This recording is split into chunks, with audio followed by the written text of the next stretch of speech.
사무엘하 12장 7절에서 14절 다 찾으신 줄로 알고 자 읽겠습니다. 나단이 다윗에게 이르되 당신이 그 사람이라 이스라엘의 하나님 여호와께서 이와 같이 이르시기를 내가 너를 이스라엘 왕으로 기름 붓기 위하여 너를 사울의 손에서 구원하고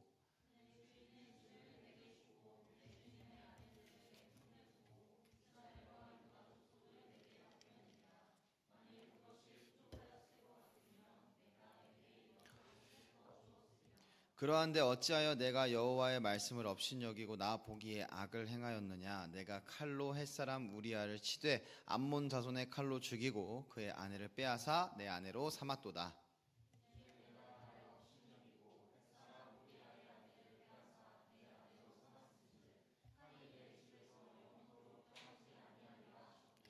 여호와께서 또 이와 같이 이르시기를 보라 내가 너와 내 집에 재앙을 일으키고 내가 내 눈앞에서 내 아내를 빼앗아 내 이웃들에게 주리니 그 사람들이 내 아내들과 더불어 백주에 동침하리라.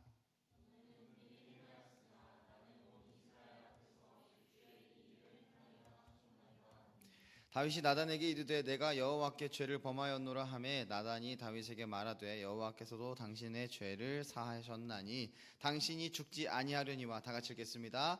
이 일로 말미암아 여호와의 원수가 크게 비방할 거리를 얻게 하였으니 당신이 낳은 아이가 반드시 죽으리이다 하고. 아멘. 네, 오늘의 말씀 제목 죄의 비참과 그리스도의 은혜입니다. 여러분들, 오늘의 말씀은 앞에 사건이 하나 더 있습니다. 다윗이 범죄한 사건인데 밧세바에 대한 이야기거든요. 그 밧세바의 사건이 지나고 나단이라는 선지자가 비참한 죄들을 저지른 다윗 왕을 책망하고 있는 말씀이 오늘의 말씀입니다. 밧세바 사건을 여러분들 모르실 수도 있는데 밧세바 사건에서 다윗 왕의 죄를 그저 부하의 아내를 탐내서 불륜을 저지르고 부하를 죽인 것으로만 생각하기 쉽습니다. 근데 스타트가 조금 달라요.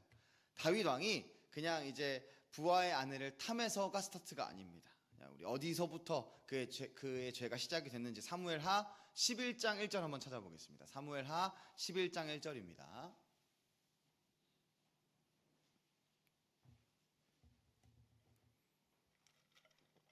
성경에 없는 친구들도 있을 수 있으니 옆에 없어 보이시면 같이 봐주세요.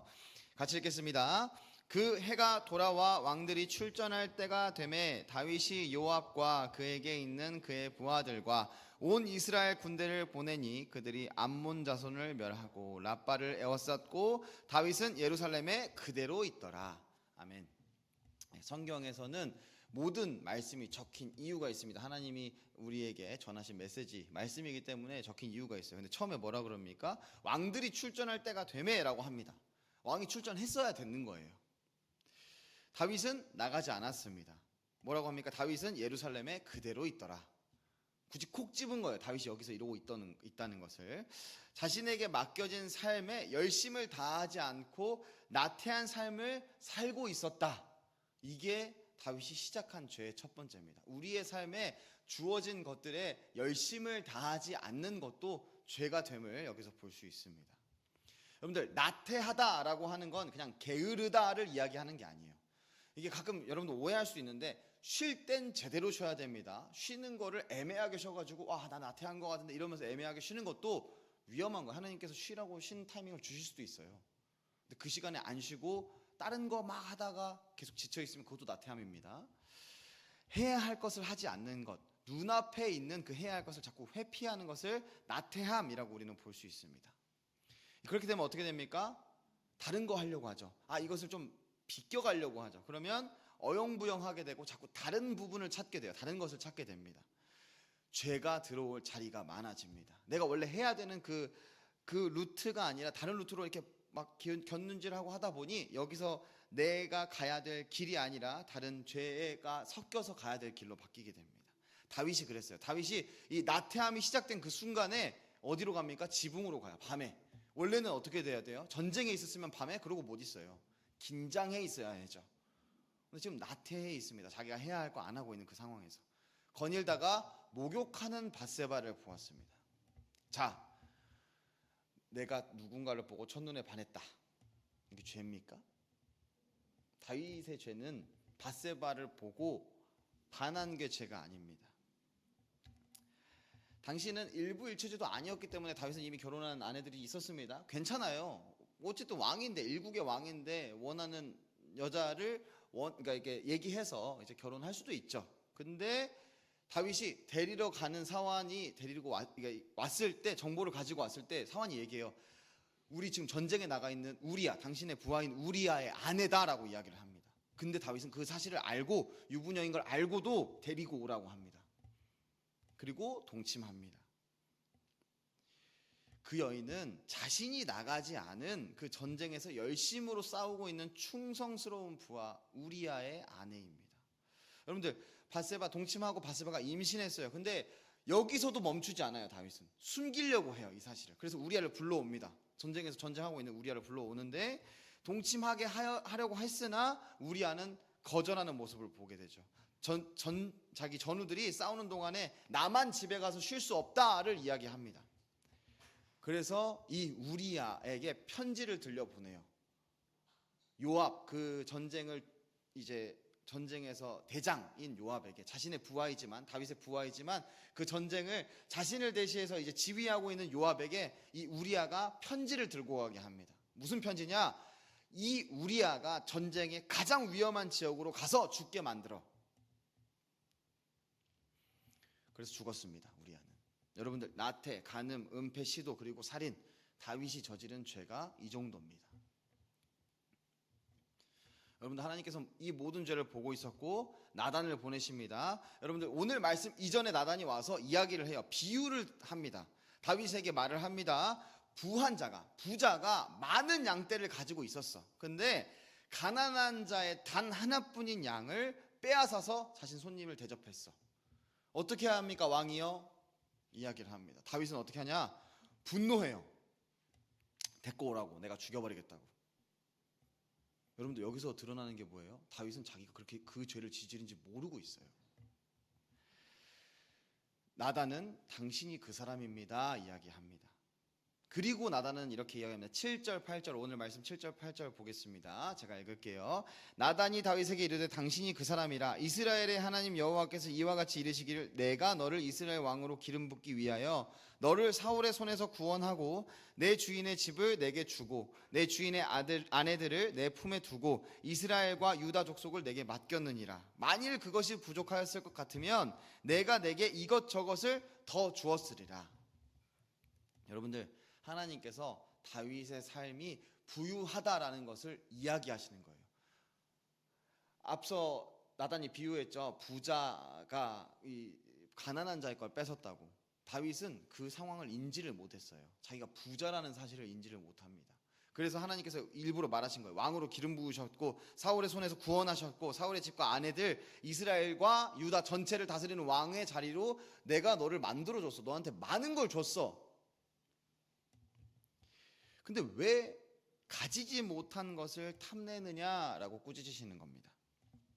여러분들, 의문이 생겨요. 하나님의 채우심을 이야기하고 있죠. 근데 정말로 하나님은 다윗을 부족하지 않게 채우셨다고 여러분들 생각합니까? 생각 한번 해보세요. 하나님이 지금 이 왕이 된 다윗에게 부족하지 않게 채우셨다 생각합니까? 생각해보세요. 제가 가끔 이렇게 물어보고 바로 얘기해가지고 우리 아내가 너무 빠르다고 천천히 하라고 해서 지금 좀 기다리고 있는 중입니다. 자, 부족하지 않다 생각할 수 있어요. 왕이니까. 자, 여러분들에게 물어볼게요. 여러분들의 삶에 부족한 게 있습니까? 여러분들의 삶에 채우심을 바라는 게 있어요? 하나님, 전능하신 하나님이면 나의 삶에 이것저것 이렇게 다 챙겨주세요 하는 부분이 있어요? 여러분, 다윗의 삶을 다시 돌아볼게요. 그 삶은 사울에게 쫓기면서 광야를 떠돌았고 목숨을 위협받았고 수많은 전쟁을 치르고 나서 이 왕권이 옮겨왔습니다. 이제 겨우 누리기 시작했어요. 근데 아직도 전쟁이 안 끝났어요. 그러니까 내가 조금 쉬고 싶은 거예요. 나태함을 그 가운데 누립니다. 그 가운데 다윗이 충분하다고 생각했을까요? 안 충분하니까 내가 해야 할 일 조금 놔두고 좀 쉬어야지라고 생각을 했을 거예요. 여러분들, 하나님께서는 이미 다윗이 원하는 게 뭔지 알아요. 우리아의 아내, 이보다 더 좋은 아내, 더 예쁜 아내 주실 수 있습니다. 능력이 있으신 분이에요. 하나님 충분히 채우실 거면 다윗이 이렇게 죄를 짓기 전에, 나태해지기 전에, 나중에 나오는데 하나님 업신여기기 전에, 업신여기지 않게 미리 주시면 되는 거 아니에요? 그럼 다 채워주시는 거 아니에요? 여러분, 우리는 이 채우심에 대해서 다시 어떻게 정의하는지 점검해야 합니다. 앞서 이야기했죠. 여러분들 삶에 부족한 게 있습니까? 하나님이 완전히 다 채우셨습니까? 여기에 대한 대답은 네, 완전히 채우셨습니다. 우리 삶에는 부족함이 없습니다. 근데 가끔 그런 사람들이 있죠. 여러 가지 상황의 환경에 따라 어려움이 있는 집이 있어요. 진짜 이제 선이는 대전이 본가인데 이제 시골에서 올라왔는데 저도 대전 사람이라 제가 시골이라 해도 돼요. 네, 시골에서 올라왔는데 이제 자취하니까 힘들죠. 돈 이거 매달 나가는 집세만 해도 얼마야. 근데 막 지금 돈 낼 데가 없어. 그래도 부족하지 않게 채우시는 거예요, 하나님이. 왜냐? 우리는 채우심을 원하는 것이 넘치게 주어지는 것으로 이해하는 경향이 있어요. 하나님의 채우심은 내가 가지고 있는 것, 내가 바라는, 내가 원하는 욕망의 모든 것을 다 채우시는 게 채우심이야 라고 생각할 수 있습니다. 불편함이 없고 걱정이 없고 갖고 싶은 것 다 있는 그 상태, 그 모든 욕망과 욕심을 채워주시는 것이 채우심이라고 생각할 수 있습니다. 그러나 성경은 다르게 말해요. 채우심을 뭐라고 말하느냐? 하나님의 채우심은 각 사람이 각자의 자리에서 감당해야 할 삶을 살아가기에 내가 보기에 필요한 것 말고 하나님이 보시기에 필요한 것을 때에 맞춰 주시는 것이 하나님의 채우심입니다. 그리고 그 하나님의 채우심엔 절대 부족함이 없어요. 아직 어렵고 힘들고 불편하고 걱정이 많다면 아직은 그때가 아닌 거예요. 여러분들, 하나님이 그걸 채우신 겁니다. 여러분들의 삶에 어려움, 힘듦, 그 가운데 뭘 깨닫게 하기 위해서일까요? 하나님을 찾아오게, 하나님을 찾게 하시기 위함입니다. 여러분들, 그 어려움, 힘듦, 불편함, 걱정이 여러분의 삶에 필요한 시간인 거예요. 그 가운데 하나님을 더 찾고 하나님과 가까워져야 하는 시간입니다. 우리가 그 가운데 다윗이 부족했어요. 쉬는 시간이 부족했고 같이 있는 여인이 부족했어요. 그러면 그 시간에 자기가 찾아야 될 건 하나님이었습니다. 여러분들, 하나님께서는 여러분들에게 부족한 것이 있다면 이 세상 그 누구보다, 여러분 본인들보다 더 잘 알고 계세요. 그리고 그것을 여러분들이 필요할 때 필요할 만큼 채우시는 하나님입니다. 다윗의 삶은 다시 한번 보세요. 앞서 이야기했죠. 다윗의 삶이 어려움이 많았다고. 근데 그 어려움 가운데 광야에서 도망치는 시간이 있었습니다. 사울이 쫓아와서 죽이려고 했기 때문에 도망치는 시간이 있었어요. 근데 하나님은 피할 곳을 주십니다. 여러분들, 사울과 다윗을, 그러니까 사울이 바보라서 몰라서 못 찾은 게 아니에요. 다윗은 몇백 명이 있었지만 사울은 몇만이 있는 군대를 가지고 있습니다. 그걸 풀면 못 찾을 리가 없습니다. 무조건 찾을 수 있어요.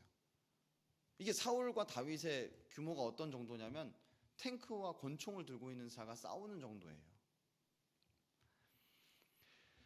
하나님께서 숨기셨기 때문에 피할 수 있는 겁니다. 하나님 필요한 만큼 채우셨어요. 여러분, 전쟁에서 언제나 다윗은 승리합니다. 지는 경우가 없습니다. 근데 처음의 전쟁, 다윗과 골리앗, 앞서 이야기했죠. 탱크와 권총의 싸움이에요. 여러분들, 권총이 진짜로 잘 쏴서 탱크의 어느 부품을 잘 건드려가지고 그 탱크가 망가져요. 이렇게 올라오다가 다리가 한쪽이 빠져. 그러면서 스스로 넘어져서 터져.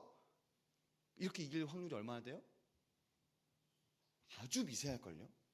다윗과 골리앗의 싸움은 그 정도입니다, 여러분. 물맷돌을 던져서 맞추는 거 우리는 너무 익숙해져 있죠. 다윗의 석상 딱 보면은 다윗 이렇게 좀 가릴 때 가리고 그리고 이렇게 고민하듯이 막 서 있는 그거. 여러분들, 그 다윗이 얼마나 대단하면 그렇게까지 석상을 세웁니까? 근데 그 다윗이 그렇게 대단한 인물이 되는 그 시발점이, 첫 번째 지점이 다윗과 골리앗의 싸움인데 그때부터 하나님은 필요한 만큼 채우셨어요. 모든 전쟁 가운데도 마찬가지입니다.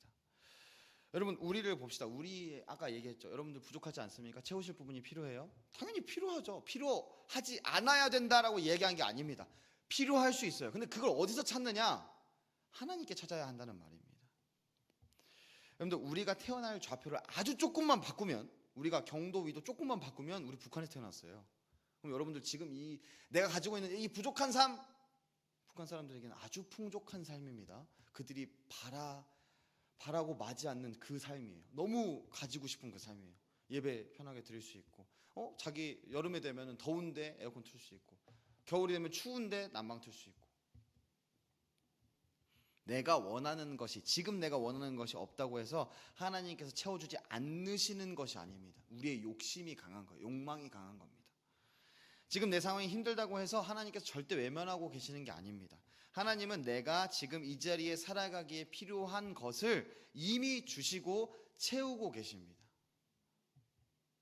문제는 우리가 그것으로 만족하지 못한다는 것입니다. 그래서 죄 가운데 빠집니다. 부족한 것을 생각하며 스스로 더 채우려고 합니다. 죄란 무엇입니까? 하나님을 나의 삶의 주권자로 여기지 않는 게 죄예요. 내 삶을 주도하시는 분은 하나님이야를 안 하는 게 죄입니다. 그 모습이 여기 있지 않습니까? 부족한 것을 스스로 더 채우려고 하는 마음.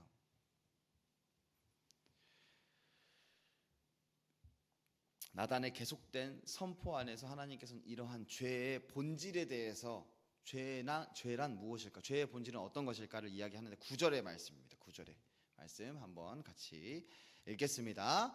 그러한데 어찌하여 내가 여호와의 말씀을 업신여기고 나 보기에 악을 행하였느냐? 내가 칼로 햇사람 우리아를 치되 암몬 자손의 칼로 죽이고 그의 아내를 빼앗아 내 아내로 삼았도다. 여러분들 여기서 주목해야 될 건 다윗이 잘못했어요. 그죠? 이제 뭐 성경적으로 기독교적으로 죄 이런 그런 거 다 떠나서 그냥 일반적인 상식으로 봤을 때 만약에 미안해요. 희찬이 여기 앞에 있는 우리 맨 앞에 있는 희찬이가 그 다윗과 같은 죄를 저질렀습니다. 그럼 이제 혜연이 곁에 있고 싶지도 않겠죠?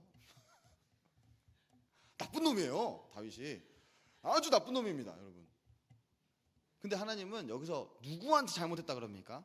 내가 우리아한테 잘못했어. 네가 죽인 그 우리아한테 잘못했어? 아니요. 내가 밧세바한테 잘못했어? 그렇게 얘기하지 않습니다. 내가 여호와의 말씀을 업신여기고 나 보기에 악을 행하였느니라 라고 합니다. 누구한테 잘못한 걸 이야기하십니까?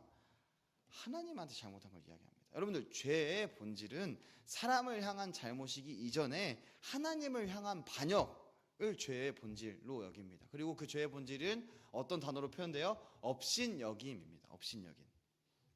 여러분들 업신여긴다는 건 무엇이냐? 있어야 할 자리에 있어야 할 분을 두지 않는 것이 업신여김입니다. 마땅히 높여야 할 분을, 나의 삶을 주관하셔야 하는 그 분을, 인정했다고 하는 그 분을 말만 그렇게 하고 그렇게 대우하지 않는 것이 업신여김입니다. 여러분들 다윗은 원래 항상 하나님께 물어보고 그 결정을 하나님의 뜻대로 하는 사람이었습니다. 근데 그의 삶은 그렇게 살아감으로 원래는 부족함이 가득한 인생이었어요. 2세 막내 아들, 이제 같이 제사 드리려고 한 명씩 데리고 와봐 이렇게 했는데 얼굴도 안 보여주는 아주 부족한 아들이었습니다. 부족함이 가득한 그 인생에서 하나님의 채우심을 경험해서 왕이 되었습니다. 근데 그러나 오늘 나타난 그의 그 죄의 현장을 보면 전쟁에 나가지 않고 나태함 가운데 있을 때, 밧세바를 욕망했을 때, 우리아를 죽이기로 결심했을 때, 그의 죄를 은폐하려고 할 때 그 모든 순간에 하나님을 자신의 결정 밖으로 밀어내서 하나님한테 물어보지 않았어요. 한 번 죄를 저지르고 괜찮습니다. 우리아를 만약에 죽였어요. 괜찮아요. 은폐하지 않고 하나님 앞에 물어봤으면, 그 모든 상황 가운데 물어보지 않고 그렇게 넘어가는 가운데 나단이 와서 책망하게 됩니다. 하나님이 뭐라고 하시든 내가 원하는 것을 하겠다. 내 삶의 주인은 나야. 이것이 업신여김입니다. 여러분들 이건 창세 때부터, 창조 때부터 시작된 일입니다. 에덴 동산에서 이미 일어났습니다. 여러분들 하나님은 선악을 알게 하는 나무의 열매를 먹지 말라고 했어요. 근데 여러분들 이제 오늘 처음 온 친구도 있어서 그 에덴 동산, 하나님께서 창조하신 그 에덴 동산에 선악과를 먹지 마. 근데 나중에 이 뱀한테 유혹당할 때 먹음직도 하고 보암직도 한다고 했어요. 근데 문제는 이 나무만 먹음직스럽고 보암직스러운 게 아니고 나머지 있는 모든 먹을 과실 열매들이 다 먹음직스럽고 보암직했습니다. 특별한 나무를 먹지 말라고 한 게 아니고 하나님 먹지 말라고 했기 때문에 특별한 나무가 된 선악과예요. 하나님이 다른 건 다 해도 돼. 네 뭐 원하는 거 먹고 싶은 거 다 해. 이름도 다 지어줘. 너가 여기 다스려. 근데 이것만 먹지 마. 왜냐? 너의 삶의 주권자는 나니까 그것을 증명하는 거야. 내 말을 듣는다는 것을 증명하는 거야 이야기했지만, 아담과 하와는 자신이 가지지 못한 거, 하나님을 업신여기고 하나님의 말씀을 듣지 않고 그 선악과를 따먹게 됩니다. 하나님의 말씀보다 자신의 판단과 욕망이 앞선 것을 보게 되는 겁니다. 여러분들, 하나님의 말씀을 들었지만 그것을 따르지 않기로 선택한 순간, 그것은 하나님을 향한 업신여김이 되는 것입니다. 다윗도 마찬가지예요. 하나님의 율법을 모르는 자가 아닙니다. 여러분들, 그가 시편 몇 편 썼는 줄 알아요? 오늘 성경 말씀에 나온 것 말고도 수많은 시편들이 있습니다. 성경에 이렇게 선택되어서 실린 것뿐이지 다윗의 시편은 몇백 편이 됩니다. 하나님을 알고 있었지만 하나님을 알면서도 욕망을 따랐습니다. 나는 하나님을 업신여긴다 말한 적 없고, 업신여기면서 살아갈 겁니다 얘기한 적 없는데, 그의 삶에 업신여김이 나타난 것이에요. 여러분들, 우리도 일상의 수많은 순간에 같은 일을 하고 있습니다. 하나님이 말씀하시는 방향과 내가 원하는 방향, 이 둘이 충돌할 때 내가 원하는 방향으로 선택할 때가 많이 있습니다. 말씀은 알지만 따르지 않을 때가 많이 있어요. 예를 들어 기도하면서 우리는 이미 결정해 놓은 게 있습니다. 하나님이 이렇게 되기를 원합니다. 그리고 말로는 그렇지만 하나님 안 해주셔도 괜찮아요. 진짜 안 해주시면 괜찮아요. 더 나쁜 길로 가면 괜찮아요. 하나님, 내가 어떤 사람 사랑하는 마음 주세요. 하나님, 근데 내가 뭐 안 주시면 일단 버텨보겠습니다. 하나님 원하시는 대로 하세요. 안 주시면 어때요? 짜증이 나요. 짜증이. 아유, 이거 사랑하는 게 틀렸나? 말씀이 이제 아닌 것 같이 느껴지게 됩니다. 여러분들, 죄인 줄 알면서도 멈추지 않는 것, 이 모든 순간이 업신여긴 그 죄의 본질이 드러나는 순간입니다. 여러분들, 근데 이 죄가 비참하다고 저는 항상 이야기를 해요. 비참한 죄라고 이야기를 합니다. 여러분들, 왜 죄는 비참한 것인지 오늘 말씀에서 보려고 하는데, 여러분들, 우리 죄의 삭은 뭐예요? 사망이에요. 사망.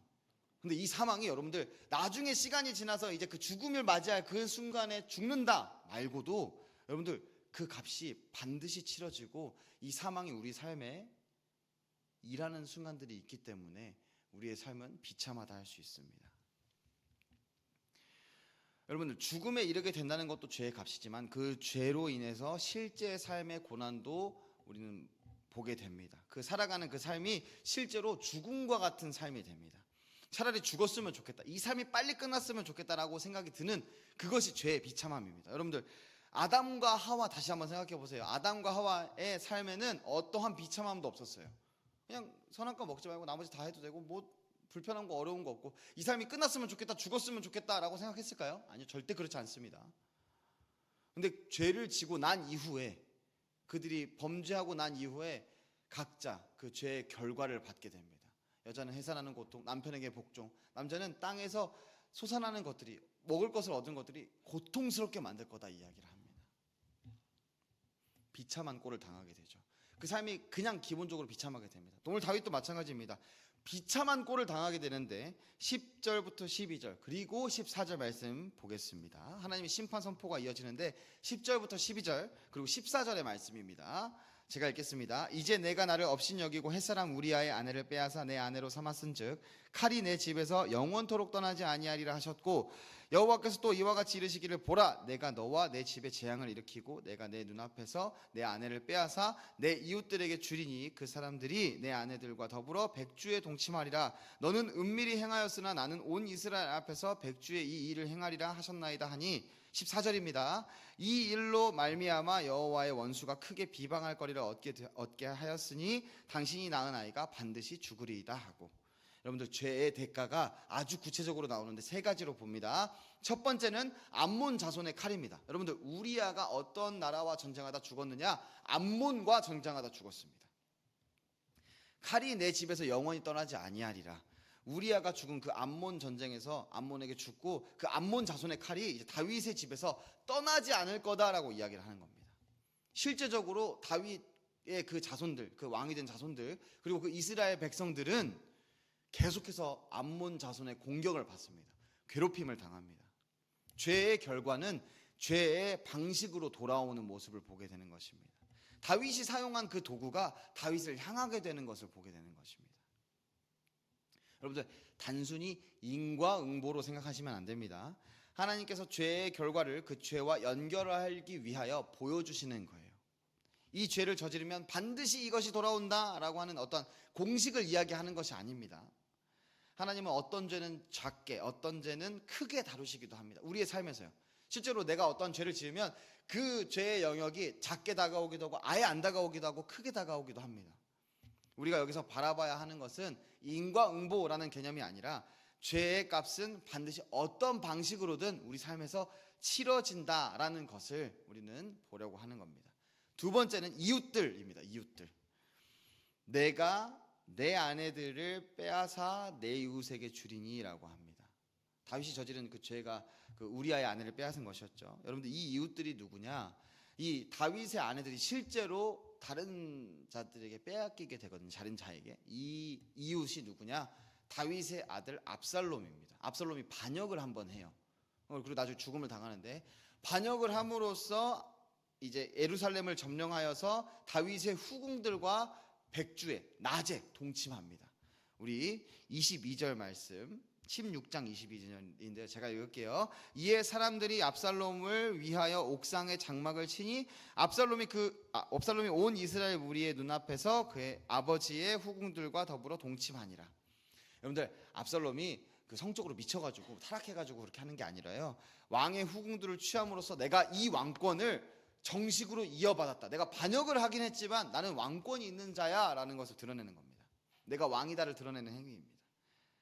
다윗이 남의 아내를 빼앗았더니 자신의 아내들이 자신의 아들에게 빼앗은 모습을 보이는 것입니다. 여러분들 여기까지만 해도 얼마나 비참합니까? 그 반역을 당하는 그 순간에 아주 그냥 죽고 싶었을 겁니다. 너무 수치스러워서 죽고 싶었을 거예요. 여러분들 하나님이 이웃들이라고 하신 이유는 가장 가까운 곳에서 가장 예기치 못한 방식으로 죄의 결과가 찾아온다는 것을 보여주시는 것입니다. 죄는 나만 망가뜨리지도 않아요. 내 가장 가까운 사람들에게 그 파장이 미칩니다. 마지막으로 원수의 비방입니다. 여러분들 여호와의 원수가 크게 비방할 거리를 얻게 하였으니 여러분들 이게 죄의 가장 깊은 결과입니다. 내가 예수님 믿는다라고 했을 때 여러분들 가끔 TV에 나와서 저는 TV에 나온 인물들 유명한 인물들이 교회 다닌다고 얘기하는 거 별로 좋아하지 않습니다. 차라리 얘기하지 말지. 왜냐? 아주 조금만 잘못해도 욕을 엄청 먹거든요. 그리고 같이 하나님이 욕 먹습니다. 하나님을 믿지 않는 자들이 다윗의 죄로 인해서 저 하나님을 믿는다는 왕을 봐. 다윗이 압살롬에게 반역당했을 때 아주 처량한 꼴로 도망가거든요. 암몬 자손들에게 공격받을 때 아주 처량한 꼴로 지배당하기도 합니다. 그 가운데 하나님의 이름이 얼마나 욕을 먹습니까? 나의 삶의 주관자라고 하고 나의 삶을 책임지신다고 하시는 그 하나님이 같이 욕을 먹습니다. 아주 심각하게. 여러분들 요즘에도 기독교 혹은 예수님 믿는 사람들이 잘못이 드러날 때, 또 유명한 사람들이 특히나 잘못이 드러날 때 그 사람 개인을 비난하는 것이 아니라 개독교, 예수쟁이들 이러면서 다 저렇다고 합니다. 죄는 나 혼자만의 문제가 아니라 우리의 죄는 우리가 믿는 하나님에 대한 증언을 훼손시킵니다. 여러분들 이 모든 선포, 이 세 가지의 선포를 보십시오. 그의 삶이 얼마나 비참합니까? 차라리 죽었으면 좋겠다라고 할 만큼 비참합니다. 근데 여러분들 우리의 삶에도 이 비참함은 마찬가지예요. 우리의 삶에 다가오는 여러 가지 어려움, 고난, 힘듦 있을 수 있습니다.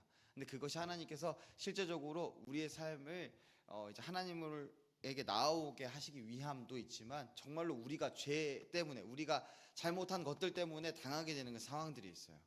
우리는 이제 그 예수 그리스도 오시기 전과는 다르지만 그 전에는 정말로 그대로 당합니다. 근데 지금은 좀 다르긴 하지만 그래도 그것을 경험할 때가 있습니다.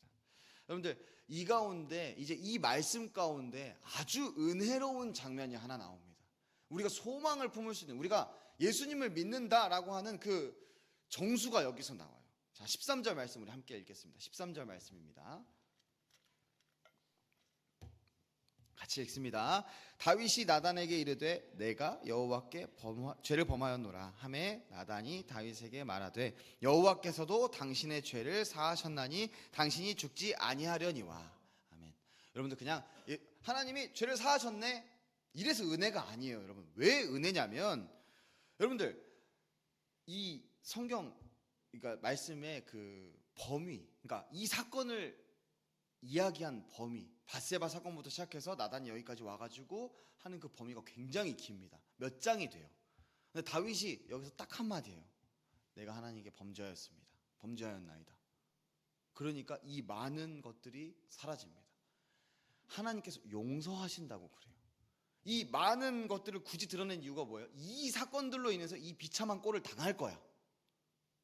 그리고 결국엔 죽음을 당할 것이고 하나님께 벌을 받을 거야라고 했는데, 하나님께서 내가 여호와께 죄를 범하였노라, 이 한마디, 이 진실된 한마디를 가지고 용서하셨다. 이것이 우리에게 은혜가 된다는 것입니다. 여러분들, 아주 짧은 한 줄이라 마음이 없어 보이거나 가벼워 보일 수 있습니다. 그러나 다윗은 그 비참한 죄 가운데 아무 말도 할 수 없어요. 사울이 어떻게 했습니까? 그래도 아니요, 근데 괜찮은데 알겠고 내 모습이 잘. 근데 다윗은 어떻게 해요? 진짜 인정합니다. 제가 그 다윗의 마음을 이렇게 막 나중에 천국 가서는 볼 수 있겠지만 이렇게 막 끄집어내서 볼 수는 없지만 그 말 한마디, 진정한 마음으로 자신의 잘못을 고백하며 용서를 구한 그 한마디를 보시고, 하나님 그 마음 하나를 보시고 말씀을 이야기하시는데, 여호와께서도 당신의 죄를 사하셨나이다 라고 합니다. 여러분, 이래서 하나님의 사랑과 그 은혜가 한없는 은혜라고 하는 것입니다.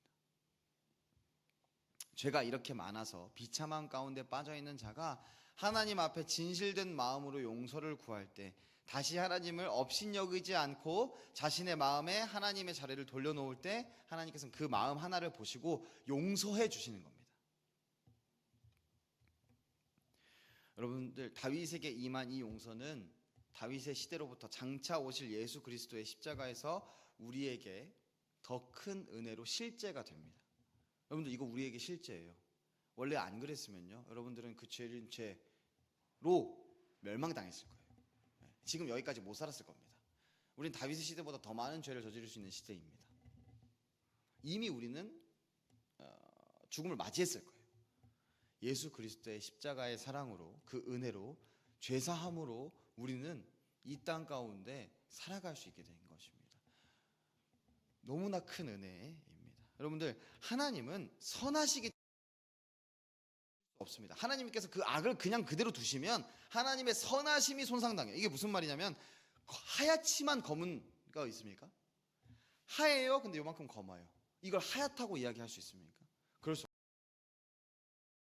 그렇기 때문에 하나님의 입장에서 죄는 반드시 값을 치러야 합니다. 그 값이 아주 비참한 꼴인데, 그 비참한 꼴을 예수 그리스도께서 우리를 대신해서 감당하신 겁니다. 여러분들, 우리의 죄가 소멸된 게 아니고 감당되신 거예요. 여러분들, 이 다윗의 고백, 내가 여호와께 범죄하였나이다는 우리가 예수 그리스도 앞에서 감사함으로 서야 하는 자리입니다. 내가 하나님 앞에 뭔가 잘못해서, 하나님 내 상황이 이렇고 이래서 이랬고 저래서 저랬고, 하나님 내가 이렇게 욕심을 부릴 수밖에 없는 이유는 하나님 내 삶에 부족함이 이렇게 많아요. 안 채워주셨잖아요. 하나님 다 채운다고 했는데 안 채워주셨잖아요. 이렇게 너무 많아요. 하나님 빨리 해주시기를 원합니다. 하나님, 나의 삶에 이런 부분들이 있습니다. 말씀을 지키며 살아가려고 합니다. 근데 잘 안 됩니다. 하나님은 그 상황에서 필요한 만큼 다 채우셨습니다. 우리가 할 건 그 가운데 하나님께 구하는 것이 우리의 할 것입니다. 내가 죄인입니다. 하나님, 내가 하나님 없인 여겼습니다. 하나님, 나는 하나님의 도우심 없이는 살아갈 수 없는 존재입니다. 어떠한 미사여구나 자격을 갖출 필요 없이 진실된 마음으로 하나님 앞에 나아가는 것이 우리가 그리스도의 은혜 앞에서 살아가야 하는 자리입니다. 말씀 마무리하려고 합니다. 여러분들, 제가 지금 우리 저번 주에 아주 오랜만에 이제 또 우리 청년부 예배 드렸고, 이제 또 오랜만에 또 청년부 예배 드리니까 좀 너무 신나가지고 말씀을 너무 많이 준비하기는 했어요. 좀 길긴 한데 조금만 정신을 차려봅시다. 이제 거의 끝났습니다. 여러분들, 우리는 인간, 여러분들 죄인입니다. 쉽게 안 받아들여져요. 우리가 조금 학습되어서 맞아요, 나 죄인이에요 할 수 있지만 실제로 마음속으로 죄인이라고 생각하진 않을 거예요. 자, 다르게 말을 바꿔볼게요. 나는 하나님을 업신여기는 자입니다. 인정 못할걸요. 근데 여러분들, 우리는 하나님을 업신여기는 자입니다.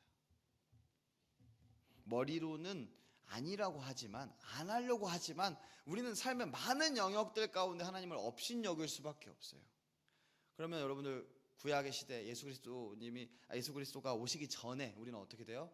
그 업신여김 때문에 우리의 삶이 아주 처참하게 짓밟힐 겁니다. 참혹한 죄의 그 대가를 치를 수밖에 없습니다. 그러나 예수 그리스도께서 우리를 대신해서 그 십자가에 달리시고 우리의 죄를 감당하심으로 인해서 우리는 지금도 죄인이고 앞으로도 죄인의 성향을 가지고 있지만 은혜 안에 살아갈 수 있게 된 것입니다.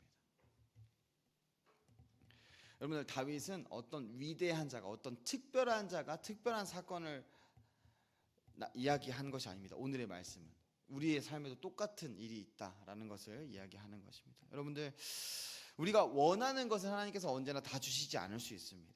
하나님은 창조의 시작부터 각 사람의 삶을 그 사정에 맞게 절대로 부족하지 않게 채우셨습니다.